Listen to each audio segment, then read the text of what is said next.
Sa isang bansang puno ng ingay ng politika at kontrobersya, sino ang nagsasabi ng totoo? Sino ang nasa panig ng bayan? Welcome to Bayang Pinas, ang news channel na hindi takot maglatag ng katotohanan.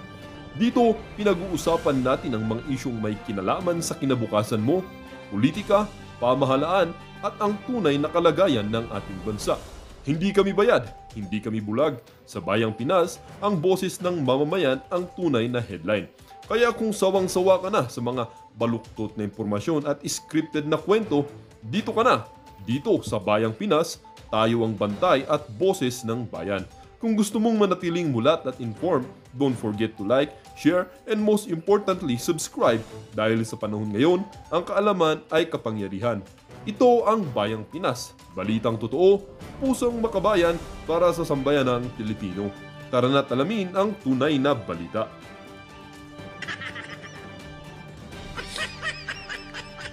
Diba? Inalok tayo eh. Oh. Banatan si BP Sara Duterte, tinanggihan ko, nagalit. Kung ano-anong kasong panggigipit ang ginawa sa akin. Kasi ganun sila eh. Hindi ka namin madaan sa pera. Hindi ka namin makasama sa sayaw. O sige, bahala ka. O ito, pahihirapan ka namin. At ladies and gentlemen, hindi ako nagmamalaki na ako lang ang nakaranas niyan. Lahat ng mga vlogger ngayon nararanasan niya na yan. Tahimik lang yung iba kasi nga they're dealing with the cases. Oh. Sa atin nga, alam mo, nung una, kasi simpleng vlogger lang ako. Parang sabi ko, ano ba to? Na-stress ako nung una. Pero nung na siya, yung patong-patong na, parang okay na, okay. O sige. Wala tayong magawa, ganyan talaga buhay. Alam mo yun, na-immune ka na dahil sa kademonyohan ng lintik na gobyerno na ito. Pag hindi ka makuha, talagang uusigin ka. Pag di ka makuha, talagang kahit ano na, bahala na lang si Batman kung ano-anong kaso nila ipapasa sa'yo. Di ba? Kaya tama eh. Alam mo, pag-uusapan din natin one time yung discussion ni Senator Amy tungkol doon sa ombudsman. Dito tumama si Amy Marcos pero may mali pa rin. May kulang pa din. Pero tumama siya doon. Na yung talagang hindi nila tatantanan si BP Sara Duterte. Actually, yung realization niya ni Senator Amy doon is ipakulong si BP Sara Duterte. Pero may ibang ako nakausap na very what they call this? Reliable person, very close to BP Sara Duterte. At hindi yun ang sinasabi. Ang sinasabi, ipapapatay si BP Sara Duterte. And this person is really, hindi ko pwedeng sabihin, sinungaling ka. Hindi pwede yun. Very close eh. And they are aware of it. Na talagang yun na lang eh. Yun na lang yung last resort nila para hindi na maging presidente ito. Kasi ano na ito eh. Done deal na ho ito. Ito na next president eh. Si BP Sara Duterte. So hindi pumasok yung PI. Hindi pumasok yung impeachment. Yung PI, yung People's Initiative, yung impeachment. Yung impeachment pa, yung second.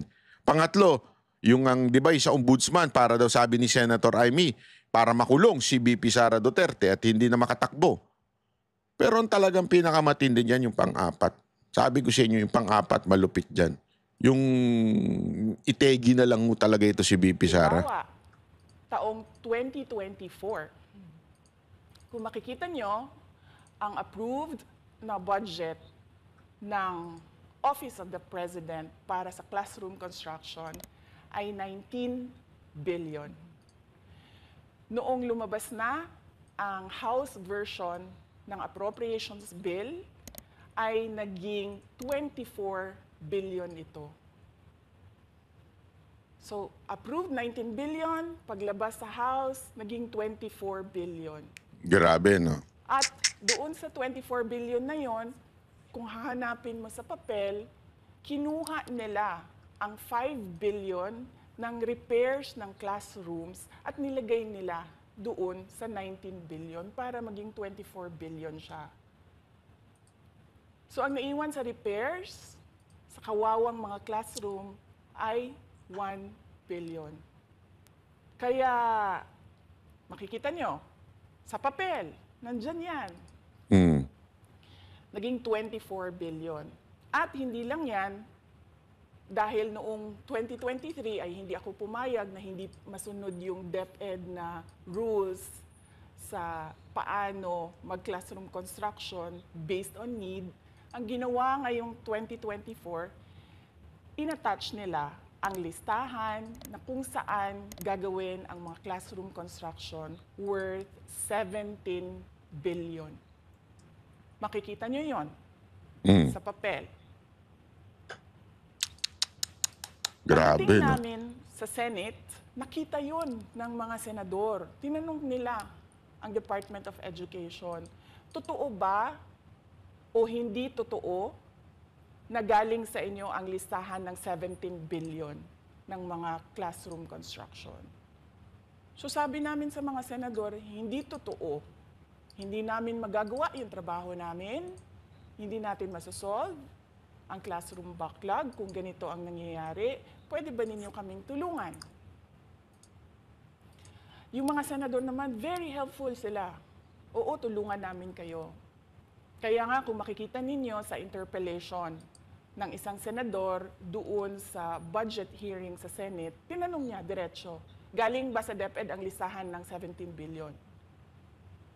Galing ba sa DepEd ang listahan na inattach doon sa House version? Sinabi namin hindi. Hindi galing sa amin yan. On record yon. Makikita nyo sa mga videos, balikan nyo yung mga videos. Makikita nyo. Yes, my concern, Madam Chair, Mr. President, under the GAB, I observed that there was an increase in the budget for the construction of new classrooms from 19.6. Grabe, no? Talagang kumpleto ng ebidensya si VP Sara Duterte. At ito ang tinawag ng Malacanang noon na fake news. Mga putang ina ninyo. Sorry kayo. Totoo. Ito ang tinawag nilang fake news noon. Oh.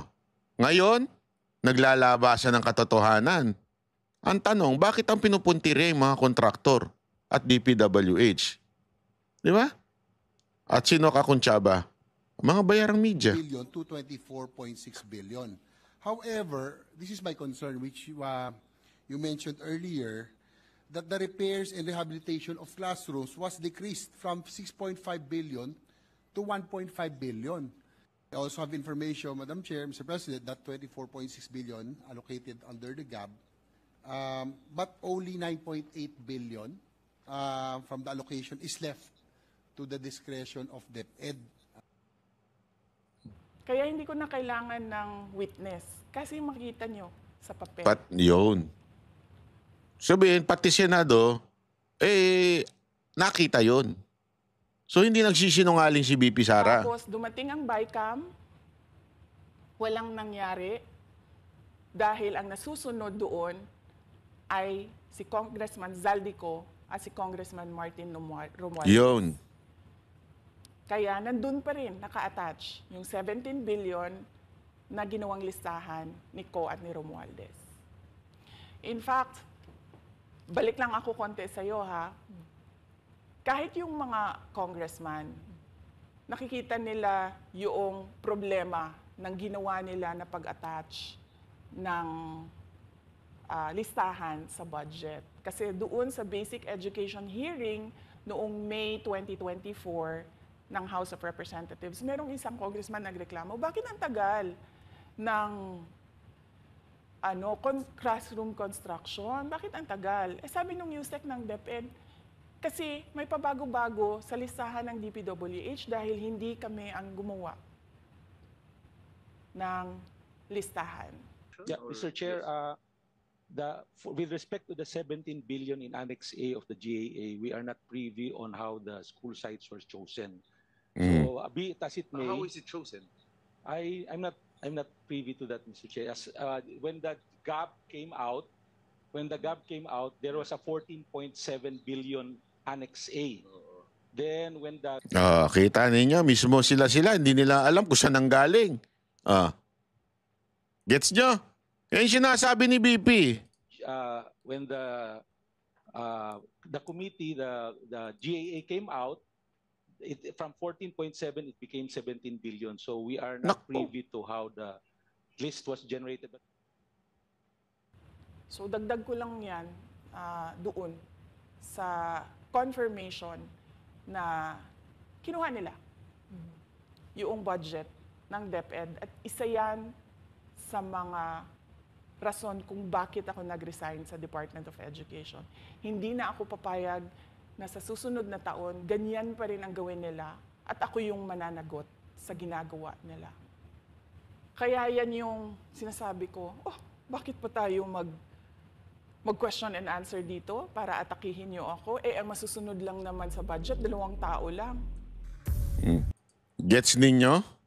Ang lupit nun, ano? Tama nga naman, ba't siya haharap nun sa deliberation? Dalawa lang naman ang nagdi-decide kung anong budget ilalagay. Sabi ko nga sa inyo ladies and gentlemen, this is not, eto, meron pang nagbulgar niyan. Pakita lang natin. Ito ayan. Sandali lang, ha. Eto. Wait lang, ha. Chotomate.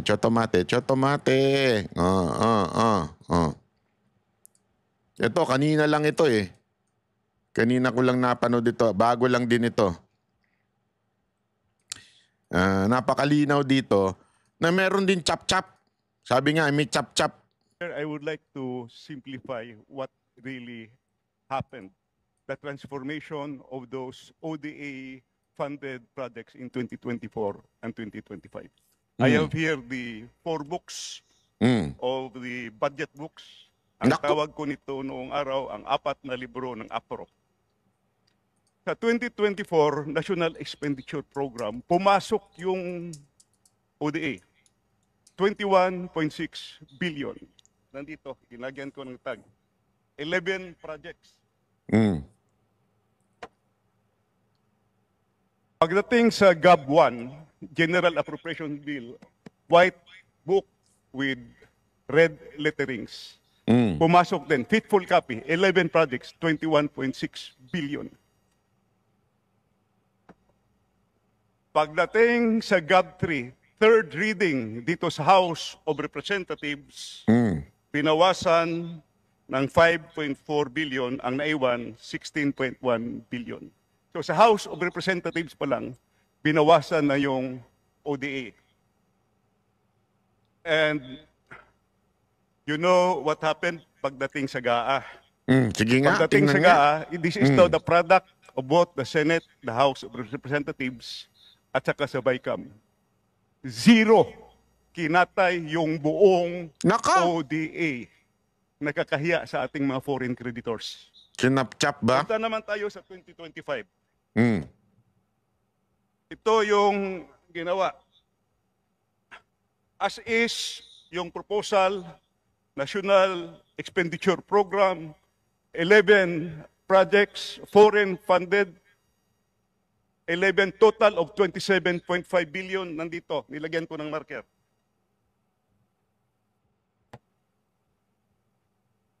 GAB 1, first reading, faithful copy, nandito yung 11 projects. Total of 27.5 billion. Third reading, House of Representatives. Grabe. Binawasan ng 18.6 billion, ang naiwan 8.9 billion na lang. ODA funded ito. May approved loan na sa mga foreign creditors. GAA 2025. In fairness to the other house, to the Senate, binalik nila yung 300 million. So yung 8.9 na naiwan dito sa House, naging 9.2 billion. Walang binawas pagdating sa Senado, pero ang overall total, ang nabawas is 67% of the flood control budget, which are big ticket. Pag sinabing big ticket, malalaki ito. These are the, kumbaga, superhighway. Dito dadalo yung maliliit. So what happened to the ODA projects? It's very simple. Tingnan nyo lang. Nawala yung big ticket projects at nagsusulputan na parang kabuti yung maliliit na projects. Makita nyo yan Bakit? sa budget. In other words, gichap-chap yung ODA Agoy. foreign funded projects pumunta sa maliliit na mga Agoy. proyekto. So, sino ang members ng chap-chap gang dito? Yon, sino ba? So I have 3 questions for DPWH. O, di ba? Yan pa lang sinasabi ng mga kababayan, pinapatunayan ni Ungab na meron talagang gumagalaw ng budget. At yun ang problema, ladies and gentlemen. Hindi yung mga kontraktor. Di ba paulit-ulit na sinasabi yan eh. O, gagalawin yung budget. Lilipat dito, lilipat dyan. O, tapos kakukuntsabahin yung mga kontraktor. So sa totoo lang, mga kababayan, medyo nalilihis ho tayo. Wag ho again, di ko sinasabing walang kasalanan yung kontraktor. Meron. Bakit? Nakipagkuntsaba sila eh. Meron din kasalanan yung DPWH. Meron. Kasi nakipagkuntsaba nga sila eh. Di ba? Pero ang punto kasi dito, sino yung talagang mastermind? Sino yung, oy, pre, atin to ha. Akin dito kalahati. Sino yan? Di ba? Sino yung gumaganon? Di dapat yan ang talagang silipin. Kaya nga, ang problem, actually, sa sobrang garapalan lang, sila na nga yung kumikita kasi sila yung naglalagay ng budget doon.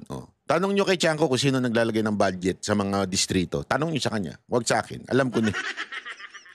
Pagka, ano mo, di ba?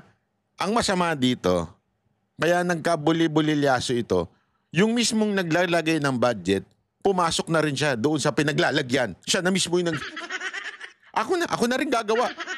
Ako na rin yung kontraktor para tapos na usapan. Akin lahat. Ganyang kagahaman. Yeah? Ikaw na nga yung congressman na naglalagay ng budget doon sa distrito na yon sa ganito-ganito. Tapos, ikaw pa yung kontraktor. Ikaw pa may-ari. No wonder, ghost project. Kasi, sino ba mag-check? Yung congressman. Sino kakontsaba niya? Yung bata niya DPWH. Di ba? Sigurado ako doon. Bata niya yun, pina-appoint niya yun doon.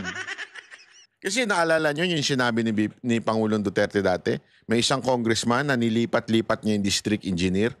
Pag may project siya, nililipat niya doon. At nalilipat naman yung ulupo na yun. Di ba? Ganun katindi ang krimen dito sa ating bansa. Yung korupsyon sa atin sagad na sa buto. Hindi mo na masasabing matino eh. Talagang wala na. Ano na talaga, mga kababayan? Sobra na ho. Kaya nga alam mo, sorry pasensya na sa mga senador sablay talaga yung yung investigasyon ninyo na yung mga kontraktor lang. I know you have the parliamentary courtesy, di ba? But at least name names. At least try to invite them. Kung ayaw, at least nalaman ng taong bayan, ayaw pumunta. Pero galaw-galaw naman tayo. Puro kontraktor eh. Alam na namin yan eh. Alam na namin mga putang inang korap yung mga yan. Alam namin kumita sila. Yung DPWH, alam namin mga korap yan. Pero ang tanong sino? Sino ang pinaka-main na nakakatanggap? Yan ang gusto malaman ng taong bayan. Yan ang gusto nating mapatunayan. Pambihira, puro tayo kontraktor. Ano mangyayari sa atin yan? Kaya nga, alam mo mga kababayan, tama yung sinabi ng iba, moro-moro eh. Alam mo may mga nakakausap na ako na mga mamamayan na, alam mo sagot nila, wala namang mangyayari dyan eh. Investigasyon, hearing. Ang dami ng hearing. Wala naman nangyayari, wala naman nakukulong. Hindi, alam mo, walang biro Sometimes, mali din yung thinking na, kasi sinasabi pa nga ng iba, pag may hirap wala nang hearing, kulong na kagad. Nagnakaw lang ng kapiraso, kulong na kagad. Minsan, kung titingnan mo naman yung proseso, siyempre, may due process eh. Nagkataon nahuli kasi yon kaya nahuli on act, kaya nakulong. Yun ang paliwanag doon. Pero gayon pa man, yung frustration sa mga mamamayang Pilipino na tangina hearing na naman. Nag-hearing na tungkol nung kay Duterte, may nakulong ba? Wala. Meron ba? Wala. Ang dami na pong hearing. Ito na naman ang hearing, may makukulong ba dyan? Yan ang, hindi, again ito po ay sentimiento ng mga Pilipino. Hindi lang po ito sa akin ha. I understand that there is a due process. But again, I'm just voicing out the sentiments of the Filipino people na nagsasabing, moro-moro lang naman nangyayari. Gusto namin malaman kung sino talaga ang punot dulo. Kasi hindi naman mangyayari itong pagnanakaw ng mga kontraktor at na DPWH na walang bossing niya mga yan. Hindi ba sila matatanggal sa posisyon? Yan ang tanong ng taong bayan eh. Hindi ba sila makukulong man lang kahit kapiraso? Alam mo yun? Alam mo, pasensya na sa mga senador kaibigan natin yung iba dyan, kakilala natin yung iba dyan, at sa mga, hindi ko napapansin yung congressman. Mga congressman, obvious naman pagtatakpan nila yan eh. Kayong mga senador, sana lang po, pakinggan ninyo yung sentimiento ng mga taong bayan, yung mga Pilipino na nagsasabing naiinip na. Sobra na eh. Sobra na to. Taon-taon na may bagyo. Hindi nga taon-taon ngayon, buwan-buwan na eh. Na bumabaha, pahirap sa trabaho, wala silang masasabi nating rason para umabsent. Pero kailangan pa rin lumusong sa baha. Ano? Wala pa bang dyan? Makukulong na opisyal ng gobyerno? Alam natin yan eh. Hindi DPWH yan. Maliit na isda yan. Alam natin kung sino. Ayan na oh. Ibinigay na nga ni BP Sara Duterte. Ito, pati si Ungab, sinasabi na niya, ganito nangyayari. Yan ang ano sabi ko nga sa inyo, di ba? Yung ating halimbawa na snake. Meron akong sayang, hindi ko pala na-download. Meron akong isang dyan na regarding doon sa snake na yan eh. Yung mga media, it's really obvious na pinupuntire lang yung kontraktor. Pero kung gusto mo talagang patayin yung mismong ahas, yung ulo. Unahin natin yung ulo. Di ba? Yung ulo talaga ang may kasalanan. Yung ulo talaga para mamatay ang korupsyon. So para mamatay ang ang ahas, yung ulo, patay natin. Wag yung tiyan, wag natin ulihin. Oo, mamamatay din yun eventually. Kaya lang, di ba? Matutuka ka pa dun. Subukan mong hulihin yung buntot ng ahas. Huwag ka mag-focus sa ulo. Matutuka at matutuka ka niyan.